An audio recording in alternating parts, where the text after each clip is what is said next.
Okay, let's dive right in with another story. So, you are the programmer for a line of kitchen stovetops. Uh, Now, it's a line, so it's not just one. You're dealing with varying thicknesses of stovetop here. So, some are quite nice and thick for industrial purposes, and some are thin and cheap for home use. Now, all of them are made out of the same thing, which is again substance X. So they discovered that it's decently okay to cook around it, and so they started making stovetops out of it because it was cheap. So you have a bit of a dilemma, right? You have control over sort of an electrical wire underneath the sort of stovetop place, right? And that will heat it up using energy and resistance. Typical electricity stuff. So the problem is, you can tell this to output some amount of energy, but you can't tell it to output some degrees Celsius. And even if you could tell it to output some degrees Celsius, right? If you could tell it to output some degrees Celsius, that heat might be lost, being transferred up into substance X. And what matters is the surface temperature, or the temperature of the substance X.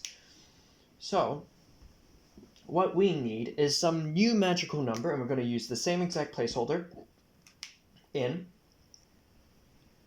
This new magical number is going to allow us to to be able to find the Q, so some quantity of heat. Now this is a different quantity of heat than the last one, and I'll explain why in just a minute. So some Q, some quantity of heat energy, that will increase the temperature by 1 degree Celsius. So again, I'm going to go over Y in a second for substance X. So one thing to note is mass comes into play. So we've got mass comes into play, and mass behaves in the exact same way as it behaves in the last one. And so we know that Q divided by M, that's going to equal something. Well, we could say maybe it equals N. And that looks awfully similar to our latent heats formula. So let's actually try that. Let's try that and see why it won't work. So let's take LF times M, and that is equal to Q. Now let's say we take that Q and we heat up the substance X to this Q. Well, the problem is that is going to melt it, because this refers to melting. This Aleph is for melting. It's the latent heat of fusion. It isn't the latent heat of increasing the temperature by 1 degree Celsius. That actually goes against the latent part of latent heat, which is that the temperature doesn't really change. And so, okay, that's not going to do. We're going to use the same logic. So we're going to have N, and we're going to multiply that by M. We already have this solved. And we're going to do some mumbo jumbo here, and that's going to give us Q. So what are we going to fill this mumbo jumbo area with? Because we have to put something in here to get some different value of N that behaves differently to the latent heats. Now again, this is a different quantity. So this is the quantity of increasing the temperature, the quantity of energy required to increase the temperature by a single degree Celsius. Now the thing is, we can't just say, I'm going to magically measure everything. We want to simplify stuff. So let's actually, when we go to our testing phase, and let's go to a testing phase right now. Let's take some portion of substance X and let's heat it up again. We don't have access to the furnace, but we would probably have access to some type of heating tech, because we're dealing with kitchenware and this is a development stage, so you would expect that. Now, what we're going to measure the mass of this object. We're going to measure the quantity of heat that we put in. We're also going to measure one more thing, which is the change in temperature it experiences. So we're going to measure the change in temperature, and we're going to write this down as delta theta. Delta, Greek letter delta, refers to change in physics, and theta refers to degrees. Change in degrees, change in temperature. That's relatively simple. And this will allow us to apply the change in temperature to our equation. And let's think about this. So let's ignore mass for a minute. Let's just look at Q, and let's look at delta theta. Now we know that N times M plus some mumbo jumbo, or with some operation, some mathematical operation to some mumbo jumbo, is equal to Q. And we know we have delta theta, and we really want delta theta to be a part of this equation because that will allow us to specify the change in temperature, and that's what we're actually trying to find. So we know delta theta belongs somewhere in that mumbo jumbo.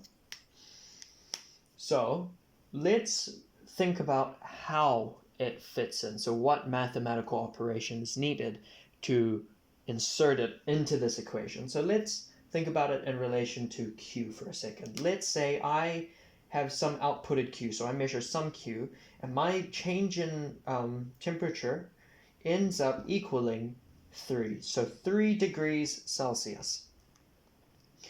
Well, we are concerned in a change of 1 degree Celsius, and the reason why is because if you think about it, no one really cares about 10.496 degrees Celsius. We just round that down to 10 degrees Celsius. No one really cares about the intermittence, and so the smallest value that we're going to focus on 4 degrees Celsius is 1 degree Celsius. So, knowing that, we know that this value is 3 times greater than we want it, because we want the Q that will increase it by 1 degree Celsius. We have measured the Q that will increase it by 3 degrees Celsius, and an easy way to get the Q that we're looking for is to take this Q here, and divide it by 3. And so you can see, oh, if I increase this to 46, this is 46 times greater, so this becomes 46 times greater, so we have to divide it by 46. If I change this to 5, then all of these become 5. This is the same number, and so I can write it as Q divided by delta theta. And so let's clean this up a bit. So now we know that N times M is equal to Q over delta theta. And we don't really have any other mumbo jumbo that we need to insert into that, so we're not going to put anything else in there. So we have all of our elements now. And what we want is we want something that will solve for Q, and that's a pretty simple order of operations ordeal. N times M times delta theta is equal to Q. That there is our equation. Now, this is one thing. Let's say we now want to find N in the simplest way possible. Well, we have quite a few variables here, things that we can choose and change. So let's make a quick little table. So things we can change, so can change, can't change. Cool, nice little table. So we obviously can't change the value of N. That's a result of all the other things. What we can change the mass that we work with, and we can change the delta theta, because we can say, oh, we're going to stop at 5 degrees Celsius. We can say we're going to stop testing at some degree. Once we get to that, we'll record everything.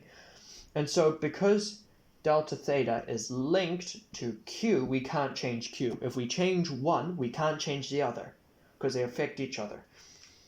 So if I start mucking around with Q, then there's going to be an offset here, and this won't work. So I can't change the value of N, and I can't change Q, but I can change the mass and delta theta. So what we want to do is we want to define something where delta theta is equal to plus 1 degree Celsius. We already know that we want it in units of 1 degree Celsius, and we want M to equal 1 kilogram, because that way it's nice and easy to multiply everything. And so if we go here and we say N times 1 kilogram times 1 degree Celsius is equal to Q, well then that's the same as saying, okay, that doesn't need to do anything.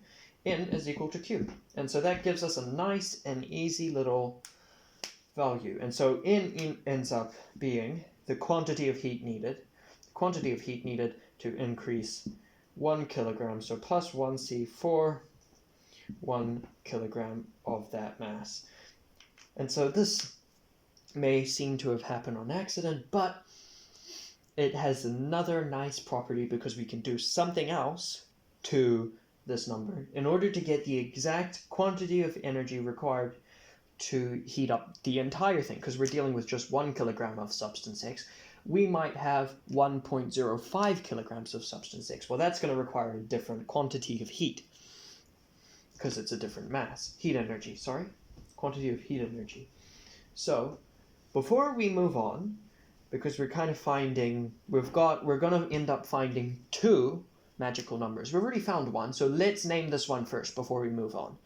So, firstly, we know it's specific. It's very specific because it relates to a +1 degree Celsius increase for specifically 1 kilogram of that substance.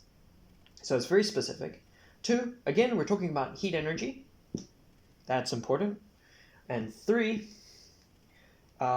if we think about it like this, let's say I have some block of substance X, a 1 kilo block, and I add some Q of energy, we're sort of saying, okay, how much of this energy can I stuff in here before it increases by 1 degree Celsius?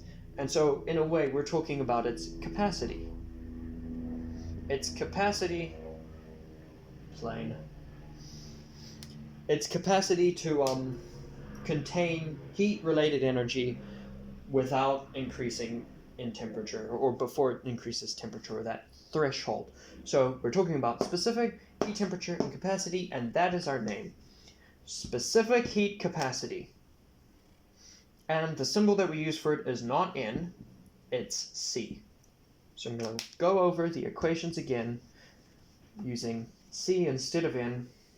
So C times M times delta theta is equal to Q.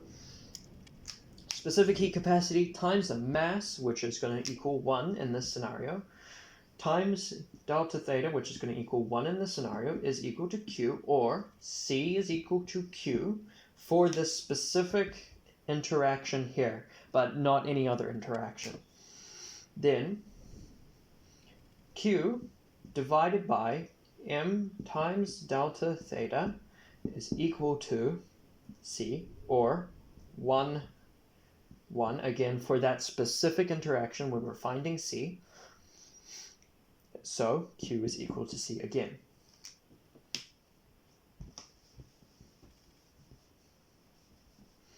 And that only applies for an increase in 1 degree Celsius for 1 kilo. So now let's come up with a new sort of number. We're not going to use a placeholder because it's very simple. It's just going to be some multiple of n, and we want to remove the specificity, because that doesn't help us. We want it to be for any like X amount of kilos. And so an easy way to do that is just to multiply it by mass. So we can say, okay, this is for 1 kilo. If I want it for 10 kilos, then mass is equal to 10 kilos.